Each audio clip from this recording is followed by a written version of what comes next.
I'm Shruti Bharath. In 2021, I had my beautiful son, and it's the best thing that ever happened to me. But I also realized that it was an emotional roller coaster. I wasn't ready for all the changes that happened within me and all of my relationships. But I also realized I am not alone. I accessed a lot of great content during this time, but realized that there just wasn't enough from an Indian context. And I want to do something to change that. Last year, I set up Beyond the Bump, which is a fully volunteer-run platform. And as part of the content offerings of this platform, I'm starting a new podcast called Bump In. It's an opportunity to meet a lot of everyday parents who share their stories of how they're not only surviving, but thriving inside and after the 0 to 24 month phase. So join me as we talk about the highs, lows, the madness, and the inevitable challenges with some laughter sprinkled in between. Be sure to listen all the way till the end for some important takeaways and some resources that might help support your journey. See you soon.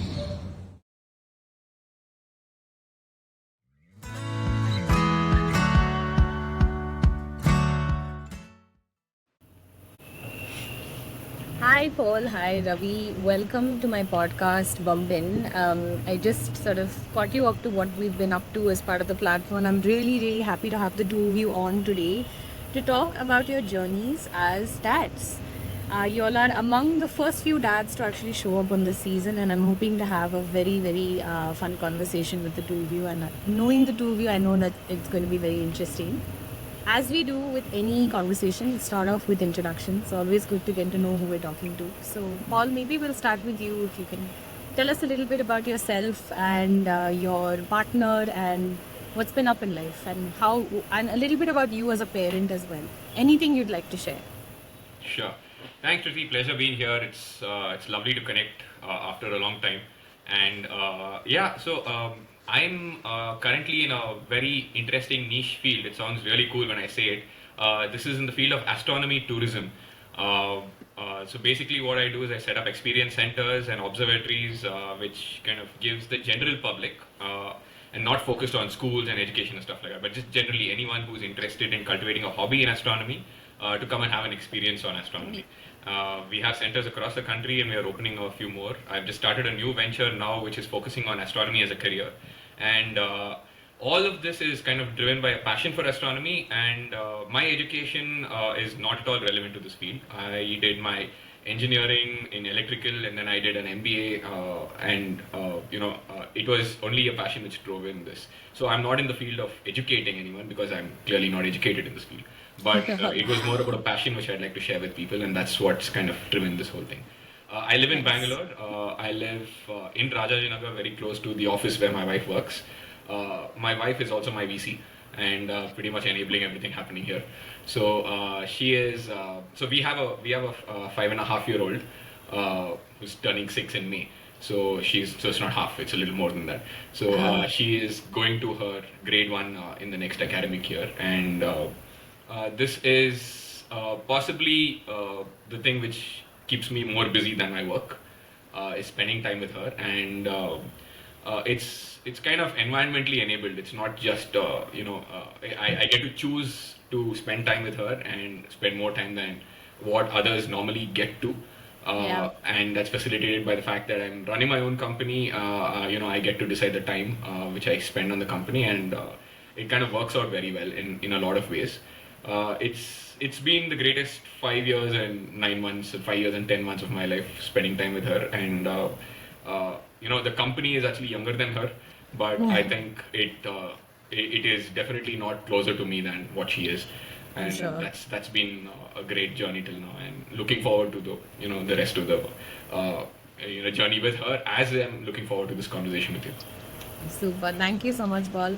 I know I think your business is as cool as it sounds. I've seen one of your experience centers in one of the Club Mahindra resorts that I went to. Small shout out to what you're doing. And we're definitely going to unpack your journey with your daughter soon. Ravi, over to you. A little bit about yourself. Thanks for having me over, Shruti. After 15 years of grinding for other people and working hard in helping other people get richer, I took a break about 18 months back and started my own sales consultancy. So I help early stage startups do their sales, right? Like technical founders who are very good in tech and product, but don't know how to do GTM or want to figure that out. I basically help with that. I work with a couple of VCs, I work with a couple of funded startups, and make sure that they're on their way with GTM. I have a 4.5-year-old daughter. She's like the funnest thing in my life for the last 4.5 years. My wife runs her own wedding photography business called One Plus One Studio. We started that together about 10 years back, just about a few months after we got married. And she travels extensively, so I get an opportunity to spend a lot of time with my daughter, a lot of one-on-one time with my daughter, and she's an extremely extroverted, outgoing kid, unlike me or my wife. So it's been good for us because she takes us places where we wouldn't go. She takes us to meet people who we would never met. So she's like a challenge for our status quo. Awesome. Wow, what a fun intro to your family as well, Ravi. So very cool. Right off the bat, I noticed that the two of you are actually all like entrepreneurs, which means in some sense you have a lot of control over your hours and what you can do with your life. So that's definitely something we'll come back to. All right. So, a little in the spirit of sharing, I also want to let everyone who's listening know I went to school with these two cool guys, and it's so cool to see them as dads now, so many years later, and describing their experience right now. I myself have a 2.5-year-old. It feels like he was just born yesterday, and he's a lot of what you both shared as well. Totally challenges everything we believe and know about the world. But interestingly, he is whatever we were like to the power of 10. So if I was energetic and extroverted and a little bit crazy, I think he's like 10x. So it's very interesting, really keeps us on our toes, helps us feel really young and alive, which is very cool. So, Paul and Ravi, in this first season of Pumping, what I'm getting into more and more is really just to go back, rewind a little bit. I know it's going to be a 4-5 year rewind for the two of you. Just look at, do you remember what pregnancy was like and those early months? What was and this is a question for both of you and we can take turns. What comes to you as the most immediate memory from the early days after, in fact, you can even share a little bit about the arrival of your baby. Just what that felt like, right, in those first 3 months. Anything that comes to mind immediately? Ravi, maybe we'll start with you. Yeah, I think what comes to mind is board games for me because we were at home most of the time because we don't want to take risk with falling or traveling somewhere with bad food or water. So Yeah. we spent a lot of time, like me and my wife, we just like bought 4 board games, got our friends in the US to send us some board games over. We would spend large chunks of the day just playing board games, right? Nice. And we wouldn't watch TV, we wouldn't go out too much. Like it was like 5 months before the pandemic.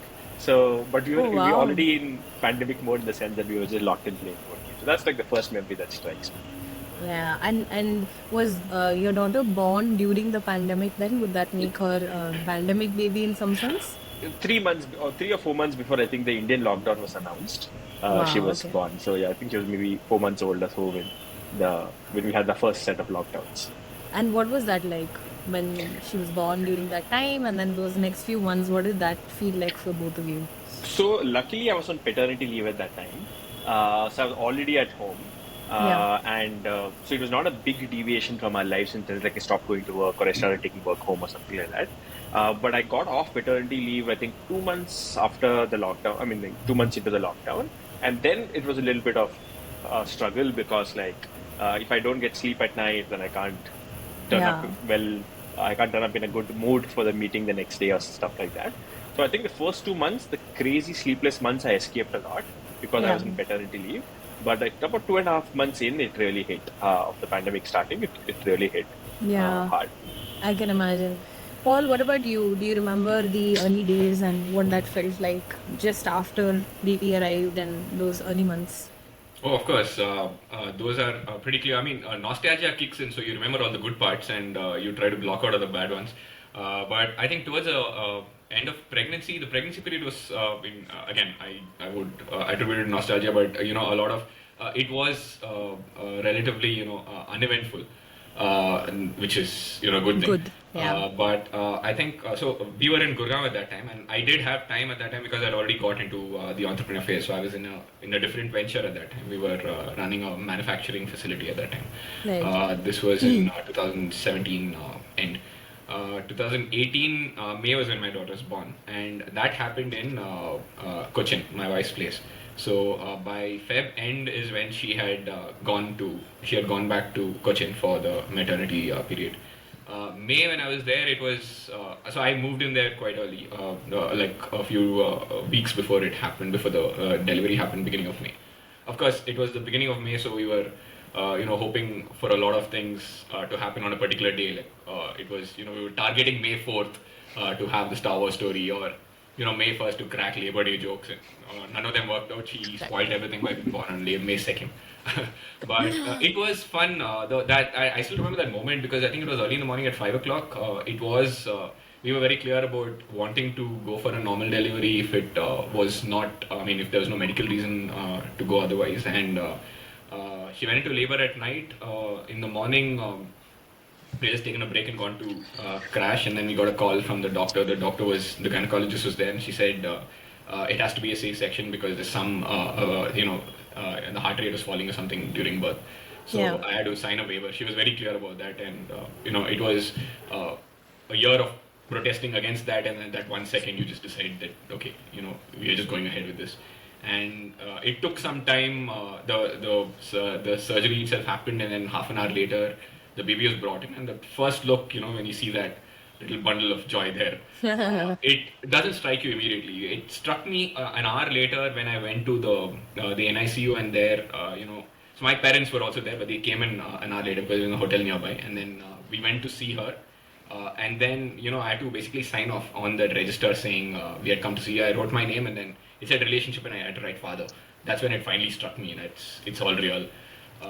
That first month, of course, my biggest takeaway from that is I really hated everyone who told me about the pregnancy and about the delivery, because everyone says it's a beautiful thing. No one says that first month is such a horrible month. You are never ever prepared for that first month. It was nightmarish. And I'm thinking that even if people had told me things, it would have been still nightmarish. But I remember my cousins, who had kids 3-4 years ago, when I tell them about how painful it is the first month, and it's painful for me. And talking about my wife, it was an entirely different experience. Like mine was a party compared to what she was going through. But when I tell my cousins that, and they were like, "Oh yeah, even my first month was bad." I'm like, "Where were you before this when you were talking about it?" But yeah, I think it's very important to tell people who are going into that phase of life that it's not an easy phase at all. Just be prepared for it. Just be prepared for a tough time, because it is going to be tough. Your sleep cycle goes, everything changes at that moment, right? Nothing in your life changes you as much as the birth of a baby. Yeah. And the first baby, I don't know, second baby possibly is easier because you are prepared for it personally. But that was a tough time. But it very dramatically eased off, I think, over the next 2-3 months. Yeah. It wasn't easy, but it was definitely easier than that first month. So it was, it's one thing which I had not trade for anything else ever. It was a great experience. We had to go through it to, get where we are now. And and we had a great support system, and that's what made all the difference, I suppose, because we had parents who knew it. Both my wife's parents and my parents are all in the medical field. We had all the support systems around, and obviously we come from privileged backgrounds, which affords us the best of care and support which we need. So all these things helped us. So it was a great period. That's so much that I can relate to in what you shared, Paul. Right from like being vehement about how to have that baby, right, in terms of whether C-section or normal delivery and all of that. Very, very relatable story. And I'm also happy to hear you talk about how tough it was in the first 1 month, because it is tough. It's actually tougher even beyond the first one, because there's so much of adjustment, right? Especially, I obviously have the perspective of the mother and the biological responsibility of actually birthing. And I think just the physical recovery and then adjusting to a new sleep cycle and learning how to breastfeed and keeping your baby alive and safe, all of this just feels like such a big deal initially, right? So very interesting to hear what you both have to share. As dads, first time dads, did you do anything to prepare yourself? Did you seek out, I mean, of course, not the cousins who didn't share the useful information that you wanted to hear, Paul, initially. Though I will say that I received a lot of advice which was so jaded and vague in terms of this is nothing, wait till that, that is nothing, wait till this, which has absolutely no, it does nothing for your experience. So, notwithstanding that advice, other type of advice and good resources, did you guys do anything to help prepare yourself or your wives? And, what did that look like for you at the time, 2017 and 2020 roughly? Yeah, so I'll take this first. Sure. Basically, I mean, I did the nerdiest thing possible. I just read books, and this book was recommended by a mutual friend of ours, Anil, who became a dad a year before, around 8-9 months before. So this was, I think, this is a book on that by the American Association of Pediatrics about parenting, and that's become like the hand-me-down now. So I've passed it on to others, in the circle who are becoming dads and so on. That kind of gave a good overview of what it would be. But I didn't really go ahead. I didn't try to help Anjana in any way to prepare for it because she was ahead on the nerdiness factor from me. So That's nice. it was basically about reading things, and we did try to talk to people, but then it really wasn't something which made much of a difference, which possibly was a good thing in some way because the advice was unsolicited when it came, but it came. You can't avoid that. You just ignore it wherever you can. But again, considering that where we were in Gurgaon at that time, and it was we were nuclear in the sense that our families were in Bangalore or Cochin, and we didn't have anyone nearby. It was only friends, and none of our friends were at that stage of life. So it was all uncharted territory for us, and that possibly was a good thing in a lot of ways because we kind of figured out things as we went on. We did have support from parents, which was really good, and they kept talking to us and preparing us for it, but at a very a limited level because they were also from the medical field. My dad's a pediatrician, so they know exactly what to say, what not to say, and that was a good thing. So so that was That's easy for speed dial emergency calls it to is dad. even now Yeah. at 2 in the morning. You call. And It's there's no way they can convenient. interrupt because I grew up watching my dad respond to others at 2 a.m., so he's morally obligated to do that for me now. Wow, okay. That sounds very interesting. Ravi, what about you? What type of prep did you get into? Yeah, so being South Indian, the family ensures you get unsolicited advice, right? Like people you'd forgotten existed call you up and give you advice, right? Which is good. Like advice is a form of nostalgia. I think they're sharing what they did 30 years back. So that's very endearing. So you get a chance to reconnect with a lot of extended family and like friends you lost in touch with. But I did the same thing Paul did, right? I read this book by Emily Oster called Crib Sheet. I started going to Reddit forums and real parenting advice and stuff like that, right? Yeah. And the surprising thing is there's some really good advice out there that really helped me and my wife cope. And Interesting. that was surprising that on the internet we could actually find the needle in the haystack. And there's just so many good books nowadays that help you with nutrition, that help you with behavior, that'll help you with like just first 3 months, that'll help you with like last trimester. There was a lot of great advice if you are the kind of person who can research on your own. Correct. I totally relate. I sought out a lot of the same stuff. In fact, I think I stumbled upon some incredible resources, including the book that you referred to, Ravi. Not so much what you said, Paul. I didn't go down that path and read such a technical book, but I might just look it up. I felt like there was you're right, there's just such an amazing, just a breadth of content available. But I think what really stood out for me is how little there is from an Indian context. Like I felt like there isn't, I guess there are certain influencers who talk about nutrition and there's a lot of content around how you bounce back and, get your body back into shape, which is not really, I think it's like sort of leaving out a large part of what the experience we should be talking about. And, I felt that gap quite a bit. But I did find this incredible podcast, if you guys are, looking for one to recommend to others, called Motherkind, which is this, this UK-based woman who had these really beautiful, vulnerable conversations. And in fact, it's sort of the inspiration for this in terms of why I kind of wanted to do this and bring in more Indian conversation and, contextualize to what we are going through.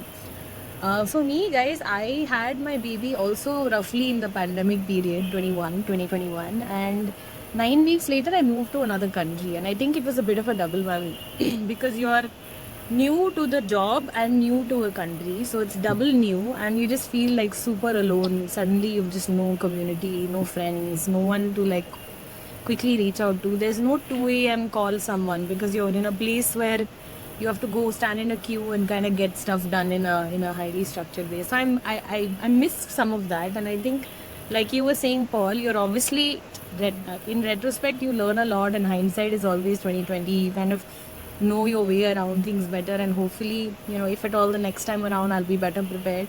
But I think the two of you touched upon the fact that preparation does count. I mean, it did sort of help you figure out what to expect from the early days and that experience overall. If you guys had to tell yourself something now, or if you had to tell someone who's in a position where they're having a baby now, especially fathers who are supporting their wives and also getting into this job for the first time, is there a piece of advice that either of you would give at this stage in terms of what to look out for in those first few months? Okay, actually, this kind of builds from what you just asked last question.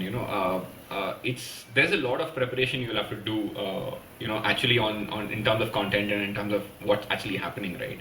But what is usually left out, and I personally, at least, I find it not just from me but also from the people around me that there's an emotional aspect to the whole thing, which is left out for dads.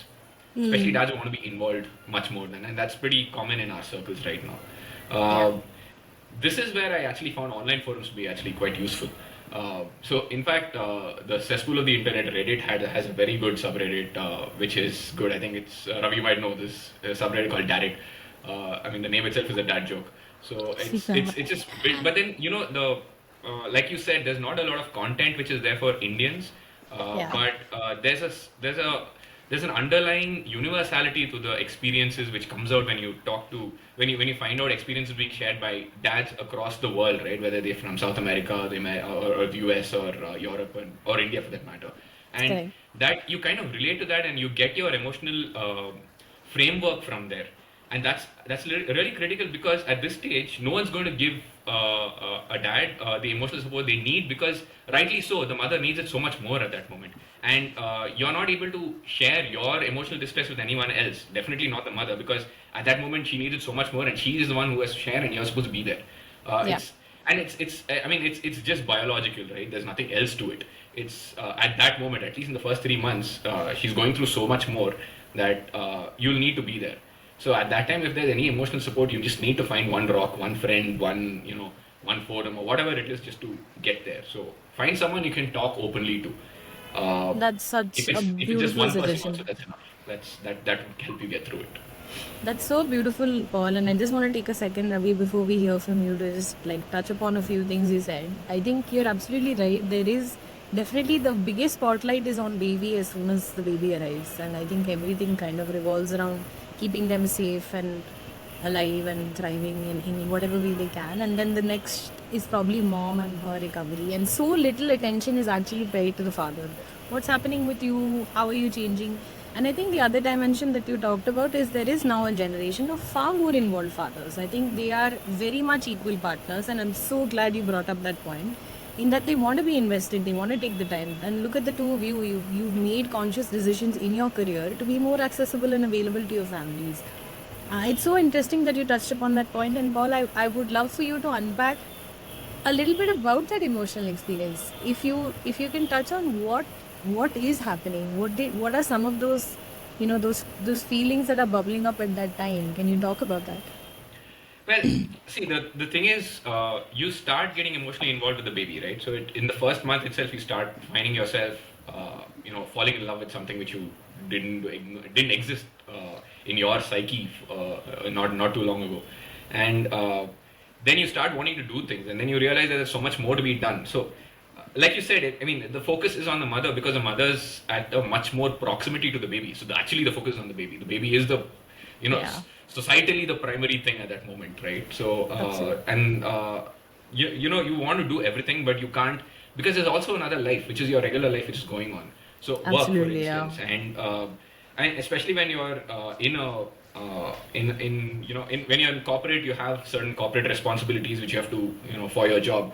As an entrepreneur, when you're running your own company, at that time we were running this manufacturing thing. There were 40 people reporting into a company of 40 people. There were deliveries to happen. This was in May at that time, so there's a lot of work which is also getting held up, and you're not replaceable in a small company.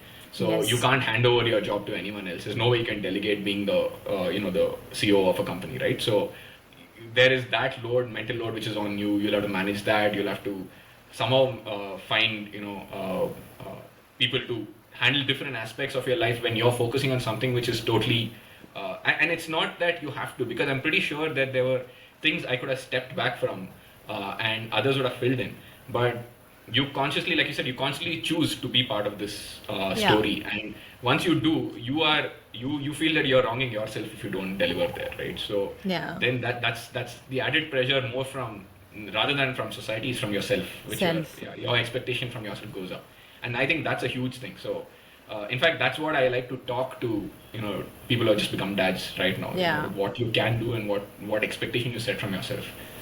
No, that's really really a very good point to sort of focus on, and we'll come back to more of this. Ravi, what about you? Advice for new dads or something you wish you knew when you were starting off? Yeah, I think babies are surprisingly fun. I think if you watch Yes. typically Hollywood, Bollywood movies, right? Like they don't show fathers handling babies till like they're a year and a half old, right? So we're excluded from a lot of those, at least visual representation. And after Right. month two, like first 2 months, I was afraid I'll drop my baby and break her. But once that fear went, like I would put her to sleep, I would carry her when she wakes up with sudden noise, or like cooker blow whistles. And Yeah. after a while, I realized that she began to prefer me, right? And she's the only person I know in the world who's not yet objected to my singing. So I would sing horribly and put her to sleep, which she used to enjoy till age 3. Yes. So we forget that I'm assuming that dads are also much more physical. They throw them in the air and stuff like that, right? So Yeah. after month 3, 4, after month 2, and soon after month 5, 6, you can do a lot of physical stuff with your babies, right? You can play with them, and that's a lot of fun. And I didn't know it was going to be like that. I thought I'd wait till like age maybe a year and 6 months or something. And that's what I would like to share with dads, right? Like The these job things is more fun are than you fun. think. Yeah. Yeah. Okay, Actually, interesting. Ravi, to the point you made, no, I remember reading this a long time ago when I think when we were in school. I think on an article that came out in Reader's Digest. This was an interview with Bill Gates. I mean, other end of the economic spectrum as us. But this guy, he said the same thing which you just said. He said that when his wife was pregnant, he was thinking that he won't play with his kid till the kid starts talking, or gaining some sort of being an intelligent converser, like at 3 years old or something. But he said the moment the baby was born, he couldn't just keep his hands off of her. It was the most wonderful thing that he had experienced. And I think that, I mean, at that time it was great story about a rich guy, but it's something that I could relate to today. What you said was exactly what I think most of us go through. Yeah, I also have the added advantage that I'm a photographer, so I made a point to have a flagship phone of a good brand when she was born, so that I'll take pictures of her, and it just helps that babies are cute and cuddly, right? So I'll just take pictures of her hand, of her nose, and you could engage with a baby, not necessarily in the way a mother would, but just in a different way, right? So I know some joggers, they would take the babies out in the sun during the pandemic, right? Like when nobody was around. So that's how Yeah. other dads would prefer to engage with their baby. So I think if each of us can find a different way, but it is going to be different from what we are told. Like we are told, like come back with the babies too, right? But Yeah. that's not how it needs to be. Very interesting. So I think the two of you have basically shared that there is a little bit of a bit of evolution saying, can you raise that your expectations in terms of what you should be doing overall in life to make more time for your child. And Ravi, you're talking about how the job is actually more fun than we sometimes. I mean, we don't have to be as scared about holding the baby. They're not as fragile as we think. They'll actually like really respond quite well to it. So, in my experience, I've also seen my husband Tejas evolve so much in the role of a father, right? And from where he began to just this incredibly devoted, loving person. It's such an evolution that I've also seen, but I also seen it's happened over time. It's not a switch. It doesn't happen like day one. You just instantly fall into that role and everything is just magical. It isn't like the movies because you have to like have more time to overall do this. But I also noticed a shift, and I wonder what you would think about this, is even your relationship with your wife or your husband changes in the time when the baby comes around. In fact, I don't know what you guys think about the statistic, but apparently, and I've read this in some articles, the you're the unhappiest in a marriage at the time of at the time your first child comes about, in terms of just being, ships passing in the sea basically. You're barely connecting, you're very logistical, you're only sort of operating at the realm of getting things done, following a routine. You're not connecting the way you possibly were before. Any truth to this in your experience, guys? Well, I don't know about the unhappiest part, but you definitely have a sense of distance which comes in because I mean, it's obvious, right? You move from your spouse being the most important person in your life to suddenly being a distant second, not just a second, right? Because Yes. the focus completely shifts on the baby, and that's a natural thing. It's a natural order of things, in fact, if you think about it. So. Yeah. It's just that, like I said, that's where life changes so dramatically. Then you have to adjust to that new reality and start living life that way. You try to make time for each other as much as you can, and that really helps if you have grandparents around. To babysit. But yes, to babysit. But it is at least empirically true. I don't know about, like I said, I don't know about the unhappiest moments, but definitely it changes drastically. Yeah. Ravi, thoughts? Oh yeah, you become roommates. It feels like a live-in relationship for like 18 months at least, right? Yeah. And Yeah. suddenly, like, I have 5 grocery apps on my phone for like making sure diapers are well stocked. So you become like two operations managers in a startup, and that's not a nice feeling because before that, for 3, 4, 5, or in our case maybe 7 years, 6 years, like we will be dual income. You'll be living in the city you like. You'll be going out to eat all the time, or you'll be like going to comedy shows or music events all the time, and zero, right? Yeah. Like 3 Traveling. months before the baby is born, yeah, and 3 months before the baby is born, or 4 months before the baby is born, it literally goes to zero, right? Or at least in our case it did, and then probably till like 7, 8 months. In our case, because the pandemic struck, for 2 years we didn't head out, right? We didn't host people. We used to be like avid board game players. We used to have people over, zero, right? Yeah. So add that to the pandemic, and so almost 24 months of like 3 people in a room, right? It became like a psychological experiment almost. So Yeah. it does take a big strain on your relationship. Yeah, absolutely. And I think both of you have touched upon sort of what happens and what that experience is. And I realized that sort of when you're going through it, you don't have the wisdom to realize like things get better. And this is maybe a year in a ideally 40, 50-year partnership overall. And this is not really going to impact the whole thing. But while it's happening, it can feel a little bit isolating. Like, hey, what's really happening here? How are things disengaging? And I think what I found very useful in this period is to really talk to other people, saying how is it going for you, and even to hear the two of you from your perspective to say, yeah, things really do change, but also being really pragmatic about it, saying it doesn't come all the way back because obviously now you have one more person in your family and the dimensions of the engagement change, but it's good to know that a lot of things kind of just stop, and adjusting to that stopping also takes some doing. I think even with the pandemic being in the middle of all our stories in some sense, that is a big punctuation. It has changed the way we socialize. It has changed the way we engage with the world outside, friends, family, etc. So totally get it.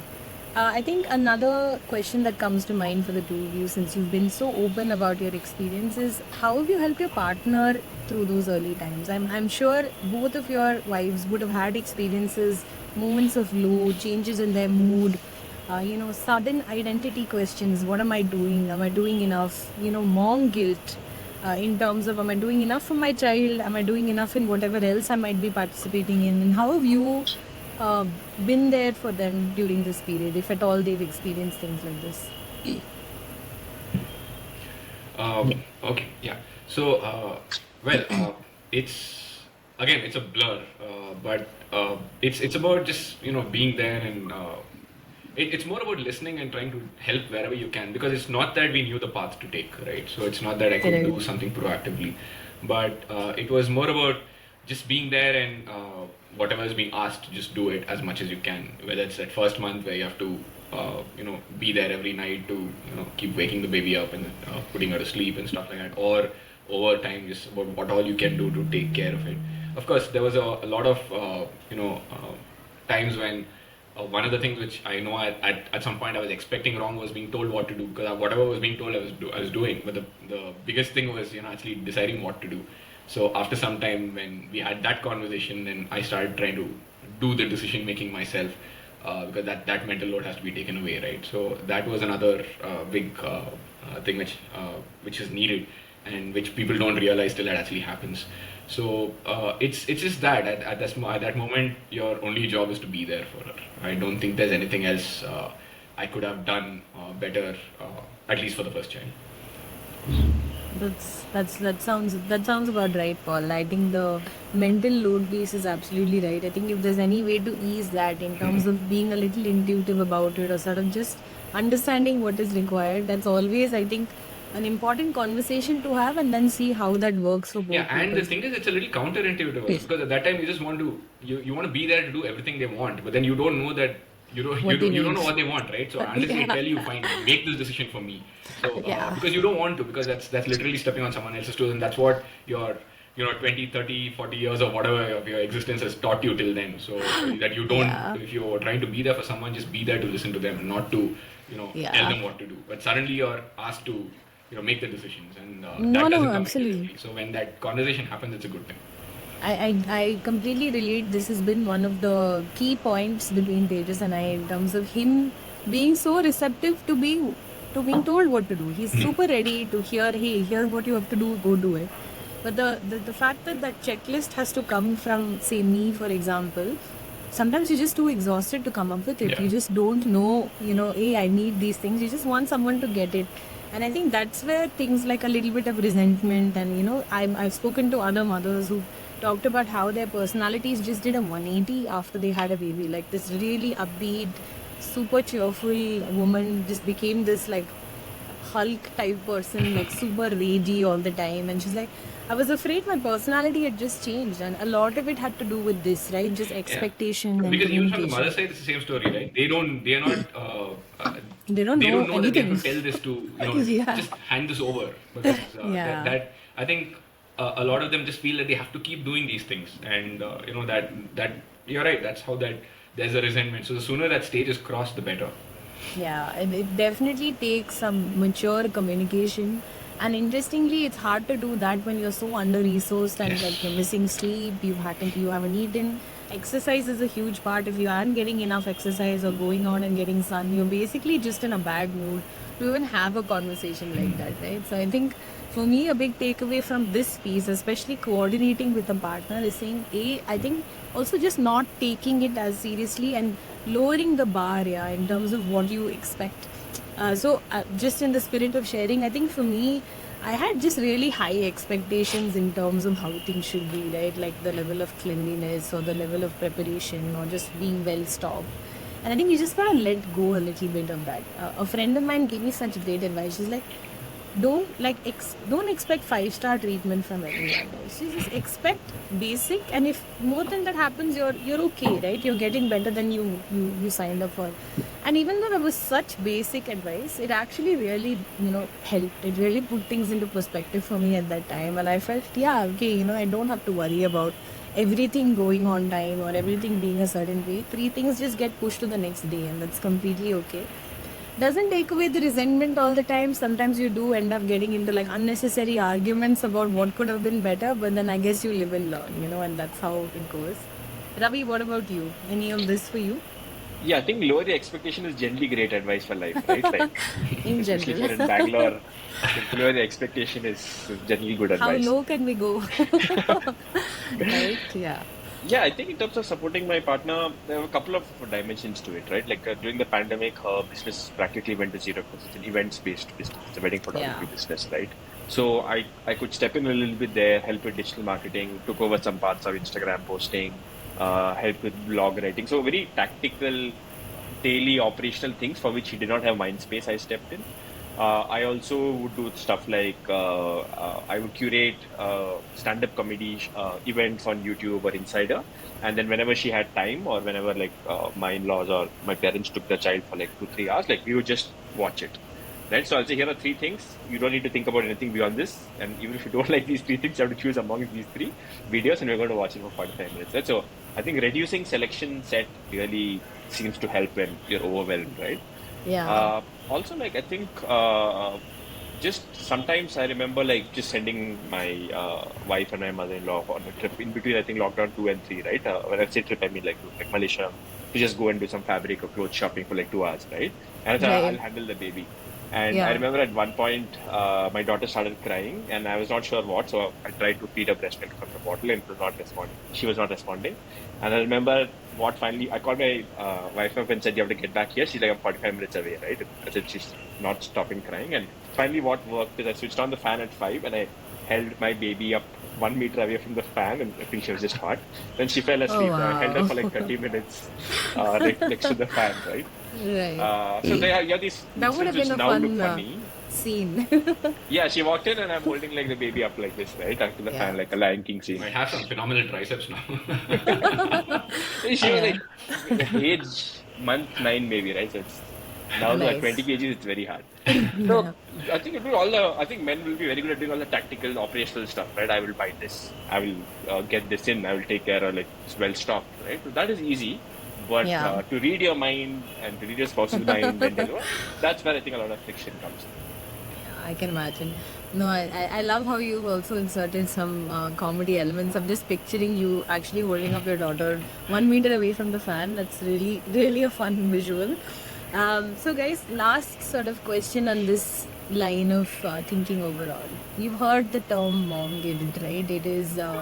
I mean, I don't think my experience of it anyway is always. I think it sort of stems from a space of scarcity. Are you doing enough? In this domain, are you doing enough at work? Are you doing enough for your kid? Are you doing enough in your relationships? Like, there's generally this comparison to an expectation that I, for the life of me, can't understand who set. And clearly, I have set it based on some parameters defined by the society and people, and what I've come to believe in over the 30 odd years that I've been doing life. But I realized that I've also made a switch, that I've lowered expectations to a more reasonable level. I want to know what your experience of this form of guilt is. Is there a dad guilt, and what does that feel like? And I know I'm asking two parents who are extremely involved. I understand that from this conversation how much you have actively made choices to be available both to your kid and your partner, and I'm sure other members of your family. But have you had this experience, and what is it like? So, okay. So, in my experience, not much, and I'll tell you why. Because I think the expectations are low. So, we are already Bangalore level, like what Ravi talked for that. But I think it comes from if there is anything, and that happens quite occasionally, is when you start, trying to gauge your contribution the way your partner does. Right? Right. And I mean, I take it that like right now my wife is a primary caregiver and she's there for her in a lot of ways, and you can make out like when my daughter throws a tantrum or she's whiny, it's always because my wife is around. Because the moment my wife goes off, she's very clear. She doesn't she calms down faster. She's more rational and stuff like that. And that's possibly because she's more comfortable throwing a tantrum around my wife, right? So those elements come in, and sometimes you're wondering whether you're there enough. But it kind of flips when you go outside, when you realize that you're not expected to be there, even to that extent. And that happens, like for instance, because of my time flexibility and the lack of it from my wife, who's in a corporate setting. She works in a corporate role. I'm the one who picks up my daughter from school and stuff like that, right? And even when there are events in school, even if there's a PTM or something, I do turn up. I mean, it's easier for me to turn up because I can juggle around my time. But there are occasions when even the teachers in such schools say that, wow, it's so great to have fathers around. I'm like, no, it's not.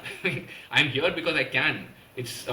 I'm sure none of the other, like all the other parents who are there, rather than the mothers who are there, only the mothers are there. The mothers are there because they're working at home. Because the fathers are out there working. So just because the one parent comes doesn't mean the other parent is not involved or not interested in getting involved, right? So I think that's a wrong way of looking at things, because you're Yeah. looking because when society or elements in society start looking at certain aspects in a very unidimensional way, it actually has a negative impact to that whole thing. So by belittling fathers who are not turning up for a parent-teacher meeting, it is actually doing a great disservice to the whole ecosystem. And by even to that point of congratulating me for actually turning up, that's a bad thing to do, because I'm doing that because I can and I want to. I'm pretty sure others also want to.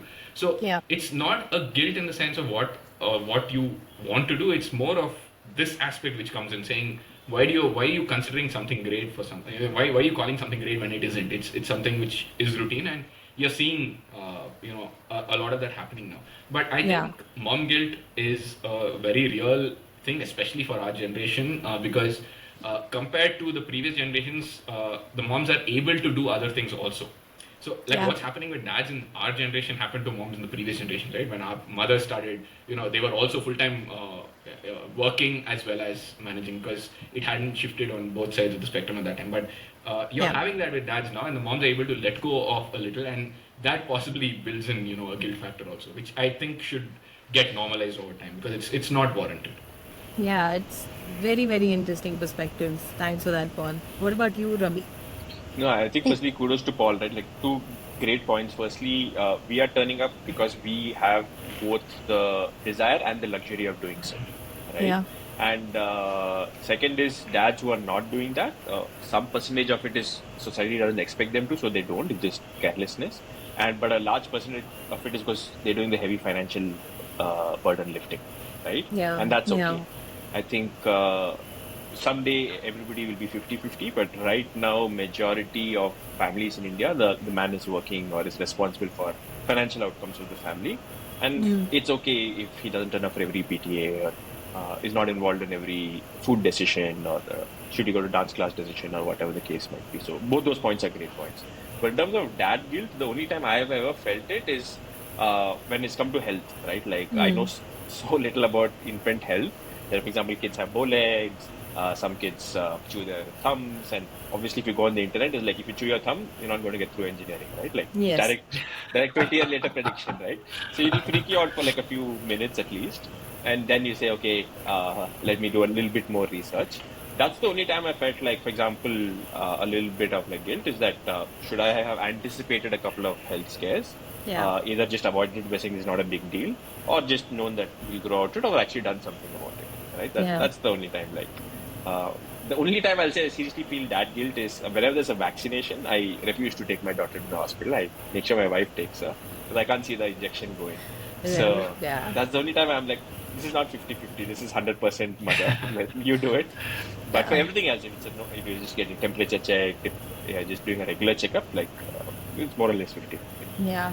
No, I think from what you both are sharing, I clearly see that there is, especially among those of us who, like you said, have both the luxury and the sort of the willingness and intent. You're getting into a space where you're not just looking at sort of some sort of equity, everyone's doing some share in the work, but you're also playing to your strengths. Everyone can't do everything. There's clearly some stuff that I can't do or I won't do because either it makes me uncomfortable or it's just that I don't have the bandwidth to do it. So I think my husband and we've settled into a pattern where I'm sort of the more I decide activities, I decide what we get to do from a hobby stack, what kind of generally I plan things like that, and Tejas is very good about saying how do we go deep into that activity, how do we get the most out of that experience, like ROI wise. So I think as time passes, you get into, and I say this knowing very well that they're a very specific kind of family with a very specific type of intended personality. Not the same for everyone. Like you said, Ravi, lots of people like may not really be able to just do that. They haven't been modeled in that way. They haven't seen generations before who necessarily participated in this manner with their children, and that is going to take some doing to kind of overcome. There are also folks who are just saying, no, look, this is my domain is the economics, your domain is, this. And I guess there are debates to be had, but I guess you also have to sort of be a little bit pragmatic over. So this conversation, I think, is more for folks who are thinking a little bit like us, who are saying, hey, how do we kind of play to our strengths and do both things? And working through guilt is definitely, it's definitely a journey. It doesn't happen where you just suddenly overcome it for sure. So I'm going to move into So what if is I can just add to one of the points you Please. said, right? Like, for Go example, for I it. volunteered at my daughter's school picnic, right? Right. So there were 3 or 4 slots for volunteering, 3 of which involved cooking, right? Yeah. And I will poison kids if they ever have my Maggie, which is the only dish I make. But there was one for game master, right? So basically the Right. lemon race, the sack race, and stuff like that, right? Now imagine a situation where nobody had to volunteer for that, and there were just 3 cooking slots. Most likely it'll be 3 women volunteering, 3 mothers, and people say, Absolutely. oh, only mothers volunteer. Because there was this one thing that I happened to be able to do, Simon Says and all those games, like I volunteered for it, and obviously I was appreciated in that school picnic saying, oh, father is volunteered. Yeah. Maybe if we have more dad-like events or voluntary slots, I think we'll see dads volunteer a lot more. Correct. Yeah, So, I just want to add that. and that reminds me of actually the point that Paul made, and that's really interesting. I think, jokes apart, I think the bar has been set to a level where dads are complimented for just showing up. But it is an expectation if a mom not only shows up but is accessible, is on point, she's doing it. So there are different expectations from both roles, and I think that will sort of maybe come to a level over time. But it's so interesting to know that the two of you already see it as a problem. We already seeing, hey, A, you need to create more opportunities for dads to participate. B, you need to also not have such a low bar, right? I'm here because I want to be. Don't celebrate that. Let's move beyond that point. And that both are really really important points for people to take away in this conversation. So, sort of segue into what is, in some sense, the last part of the conversation.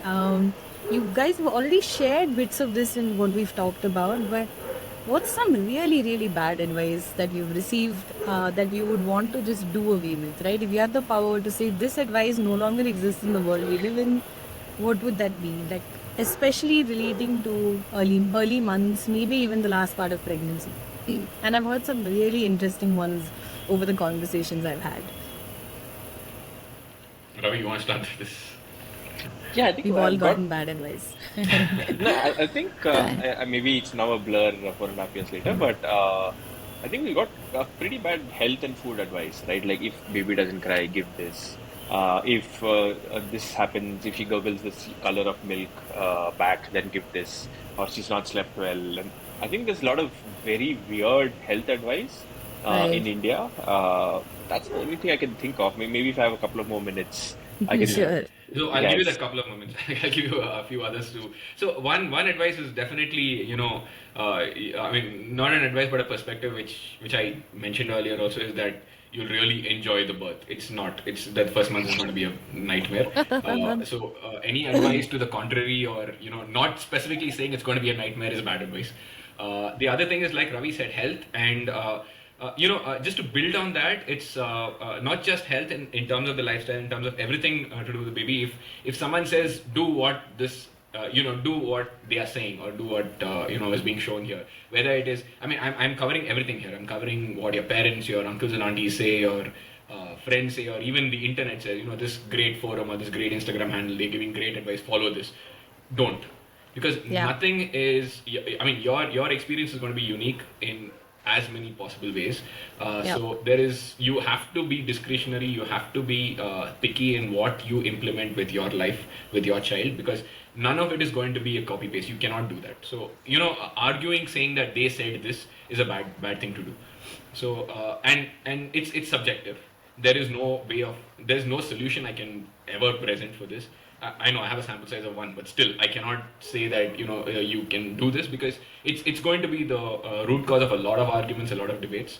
But it's going to happen. Just be prepared for that. That's the only good advice which can happen. Anything else is a bad advice when it comes to this. That's I would say that's on point. Ravi, anything new came to mind? Yeah, no, again, doubling down on the health thing, right? People have told us that, give them this particular dish, but made in this way because it retains vitamin A or retains vitamin K. It's not bad advice. I'm not asking you to give you dangerous things, but when you're stressed out, you're not going to make food in that particular way, right? So it's unhelpful advice. It's not like bad Yeah. advice. It's not net positive. The other thing I remember is, obviously this was also exaggerated by the pandemic, is a lot of people told us, you know what, you can skip a few vaccinations, right? And I'm extremely Okay. pro vaccinations. I'm like, no, like if it's there in that beautiful Yes. pink list, I'm just going to get it done, right? Yeah. But I know a lot of people say that they'll typically be people who did this like 10, 15 years back, and they've forgotten how scary it is to have your daughter cough at 2 a.m. in the night uncontrollably, Yeah. right? So now vaccinations are luxury for them, but for an infant it's not. Yeah. But yeah, I think food was where we got a lot of advice, right? Like, don't give curd, give curd. You can't have coffee. For the mother, like, you should not drink Yes. coffee or stuff like that. But I think because before the delivery we had read so much and we had prepped ourselves with the books and resources we spoke about before, I think we could just politely say yeah, of course, and then ignore it. So Yeah, absolutely.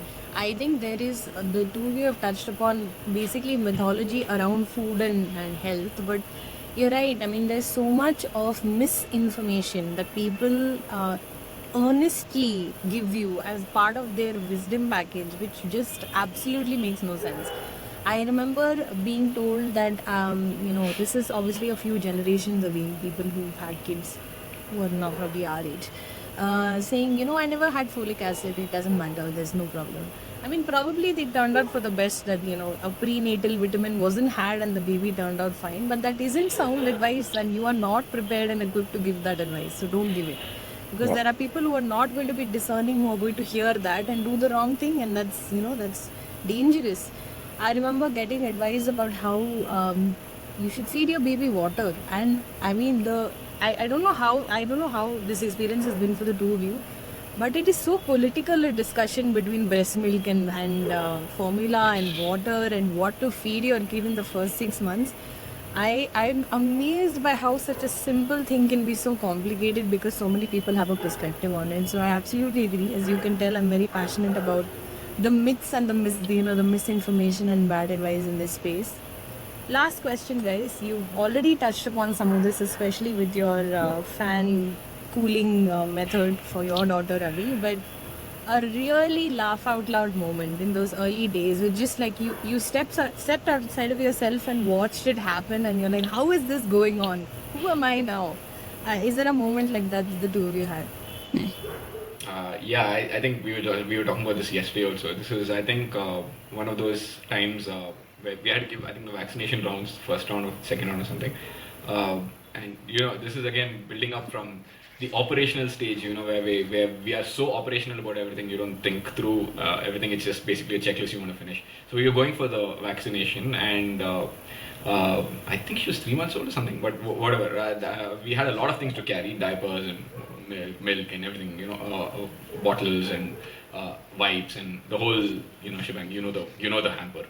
So it took some time to pack up everything, and then we ran downstairs, ran out to my father-in-law's car, and just when we were about to get it, we were like, "Oh wait, where's the baby?" Oh my god! We realized her upstairs and she's happily sleeping. That's a moment which we'll never forget, I think. Oh, that's amazing. It's like made for movies. Yeah. Ravi, what about you? only one. One of many. All stories I've heard till now, by the way, involve some form of poop. It's amazing how many people come out with poop stories when I ask this question. But I have a regurgitation story. Sure. So I was taking care of my baby. I was in charge of her for a few hours at somewhere. My wife was maybe she was out somewhere, and I had a sale. I had a team meeting with about 10 people across Southeast Asia, right? So I'm in my pajamas and in my typical t-shirt. I just removed I put my daughter to sleep. So I used to pat her on my chest, put her to sleep, put her down. And I changed from a t-shirt. I'm still in my pajamas, but the top for the purposes of Zoom is a nice shirt, right? And then she wakes up immediately, and then I immediately pat her and I put her back to sleep. I attend Zoom. People give me weird stares. I come out of it, and there's puke all over my shirt. Oh wow! Right? So I attended like a nice meeting for like 40 minutes with puke on my shirt, right? And people are sweet enough not to mention it. They're all colleagues. They are not like people outside the organization. Then I've had instances where we've eaten spicy food. We've kept the food separately for my daughter. She's eaten, and just in between, I think she begins to cry. So we reach out, we feed her, come back, and she bursts out crying. Face becomes red. It's just a little bit of like Thai curry on your hand, and touched her lips when she's giving her water. Oh, wow. And then it becomes as if like a big red mushroom, right? Then you have to give her curd, cool her down, and you just don't think, right? Like you're having that one treat once a week, and during the pandemic, outside food or something like that. And at that time, we just panicked. We thought like she has a food allergy or something. And then we took her out for a walk around the apartment, and then we realized, oh, this is probably what we've done, right? Like somebody just touched her by mistake with chili hands in her and near her mouth, and just exploded. Now it's very funny, but at that time, like, is she choking? Like, what's happening, right? But there's been a lot of times where she's interrupted my meetings. And luckily during the pandemic, people are very sweet about it. Yeah, right? So not so much anymore. I don't think so. Actually, people now like I can hear she's outside my door trying to get in. But I think during the pandemic, people are very accommodating. Yeah. So there are times when I'm presenting to a potential client and she's climbed into my lap and people are like, oh, such a cute baby. And then she starts hitting the keyboard and then like all hell breaks loose. So Becomes less cute, but everyone's yeah, still okay with it. Right. And on that note, we probably can wind up the conversation. Paul, Ravi, thank you so much.